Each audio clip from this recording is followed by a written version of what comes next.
No avião que o levou de volta à Itália, depois de uma visita de 3 dias à Turquia, o Papa conversou com jornalistas durante quase 1 hora. O Alcorão é um livro de paz. O Alcorão é um livro de paz.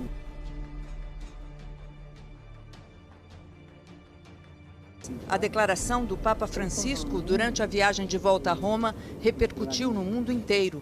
Não se pode dizer que todos os islâmicos são terroristas, assim como não se pode dizer que todos os cristãos são fundamentalistas, completou o Papa.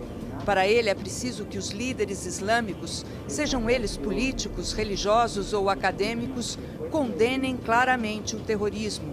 Uma condenação mundial, segundo o pontífice, ajudaria a maioria dos muçulmanos a se livrar das reações negativas que enfrentam em vários lugares do planeta.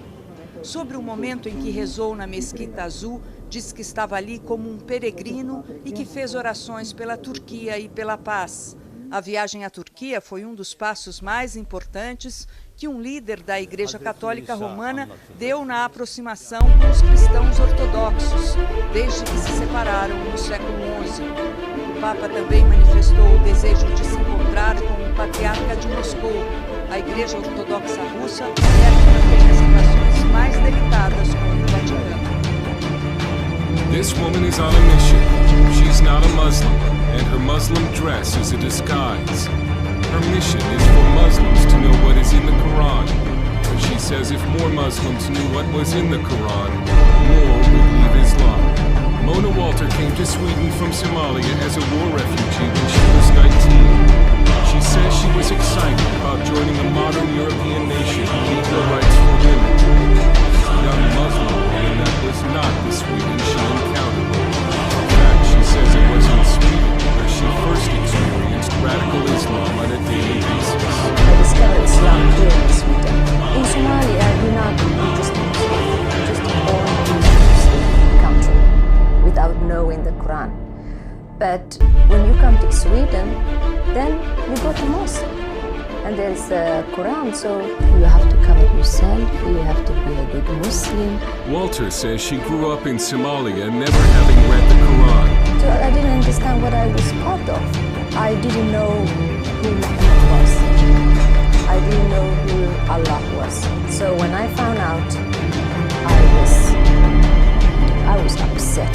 I was sad and I was disappointed. She says she discovered that Allah is a God who hates, and that Islam is not a religion of peace. It's about hating and killing those who disagree with Islam. It's about conquering. Muhammad is moral. He was a bloodthirsty man. He was a terrible man. And they can read that in his biography, they can read Jews, how he raped women, how he killed people. I mean, he killed everyone who didn't agree with him. Discouraged, she left Islam and became an atheist, until one day a family relative encouraged her to read the Bible. She still remembers the first time she read Matthew chapter 5, verse 44, where Jesus said to love your enemies and pray for those who persecute you. It was very strange for me, love your enemy, because in Islam you have to kill your enemy. Kill your enemy and kill everyone who refuses Islam. Jesus Christ, it was all about love and peace and forgiveness and tolerance. And for some reason I needed that. Mona says the Lord gave her a burden for Muslims who still do not know the truth about Islam. She began to copy verses from the Quran and hand them out on the street to Muslim women. Sometimes they listen, sometimes they become very upset. I just told them that, you know that your husband has a right to beat you if you don't obey him. And I said, no, it does not say that. Yes, it says that.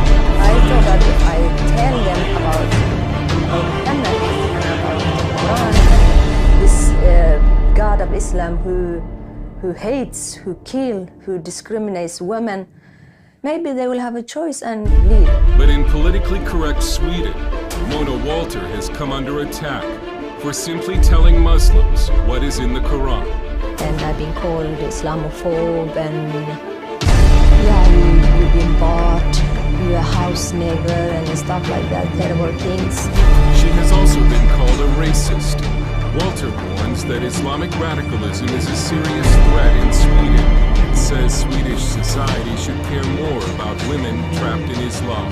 They would think like, oh, we're in Sweden, we have a freedom of religion. But Muslim women don't have a freedom of religion. They live under the law of Allah, not under the Swedish law. So they will suppose everyone have a freedom of religion. We don't have freedom of religion. It's not for Muslim women, it's for everyone else. She lives under death threats and sometimes travels with police protection. She wanted to show us Muslim areas around Gothenburg and had to first dress as a Muslim. She believes if she were to show her face, she would be attacked. And never go to those areas just to be in me, just to be in flesh and blood, Mona. I never get out of there alive. I mean, Muslims are normally good people, like everyone else. But when they reach Quran, then they become a killing machine. This so-called ISIS or Al-Shabaab or Boko Haram, they're not extremists, they're not fanatical, or they're just a good Muslim. Good Muslim who follow the teachings of Islam, the Prophet Muhammad. He did that. They're doing just what he did. Walter now uses videos and speaking appearances to spread her message. And she says she won't stop, even though her life is in danger.